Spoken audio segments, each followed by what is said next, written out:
Selamat siang kakak-kakak dan rekan-rekan semuanya. Yang saya hormati Kepala Instalasi Rawat Inap Cindai, Kak Rika beserta staf perawat Cindai yang telah hadir.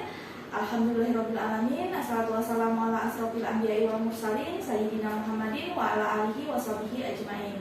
Puji syukur kita panjatkan kehadirat Allah Subhanahu wa Ta'ala, yang mana pada siang hari ini kita masih diberikan kesehatan dan kesempatan untuk menghadiri acara resosialisasi tentang peran perawat dalam identifikasi risiko jatuh pada pasien di instalasi rawat inap Cindai RSUD Cimariah.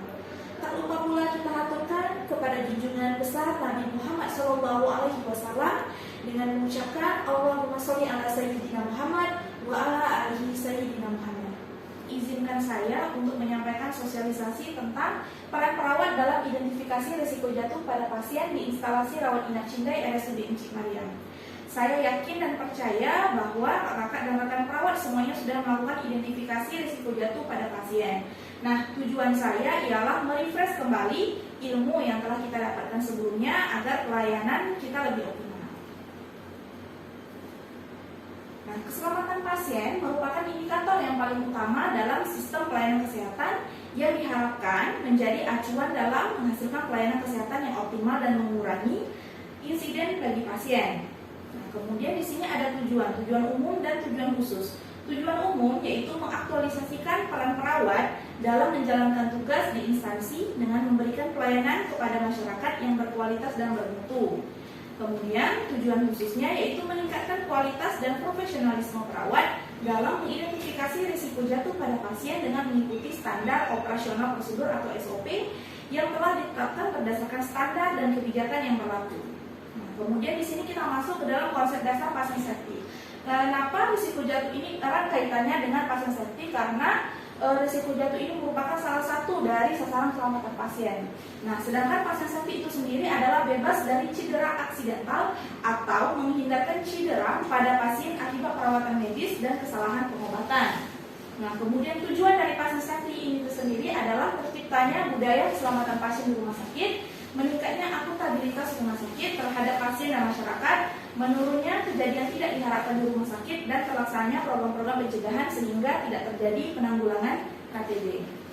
Nah, sasaran keselamatan pasien yang pertama ada ketepatan identifikasi pasien, peningkatan komunikasi yang efektif, peningkatan keamanan obat yang perlu diwaspadai, kemudian ada kepastian tepat lokasi, tepat prosedur dan tepat operasi, pengurangan risiko infeksi terkait pelayanan kesehatan, dan yang terakhir pengurangan risiko pasien jatuh. Nah, kita masuk pada konsep dasar risiko jatuh. Pasien jatuh ini merupakan kejadian pasien yang terjatuh ke lantai tanpa sengaja dengan atau tanpa adanya cedera setelahnya. Nah, apa-apa saja faktor yang mempengaruhi risiko jatuh? Berdasarkan usia, ada lansia dan anak-anak. Berdasarkan penyakit, ada stroke, jantung, kejang, gangguan penglihatan, dan gangguan mental. Kemudian ada riwayat jatuh 3 bulan terakhir, dan yang keempat reaksi obat. Reaksi obat ini bisa terjadi karena pengaruh dari obat anestesi dan obat lainnya yang mengganggu keseimbangan pasien.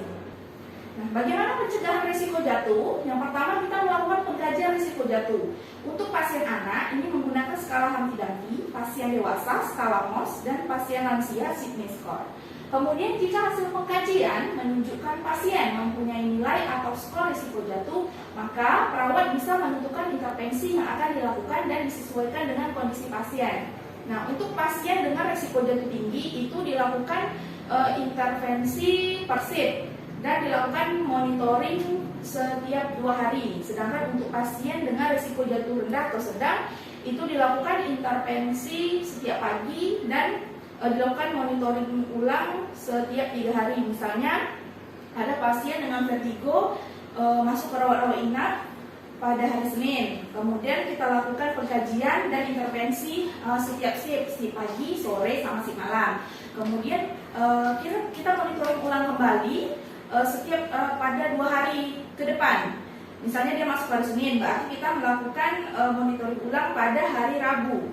Kenapa dimonitor ulang? Karena bisa jadi pada saat hari Rabu itu masalah pasien teratasi, masalah vertigo teratasi, maka dari risiko jatuh tinggi bisa berubah ke jadi risiko jatuh sedang atau rendah.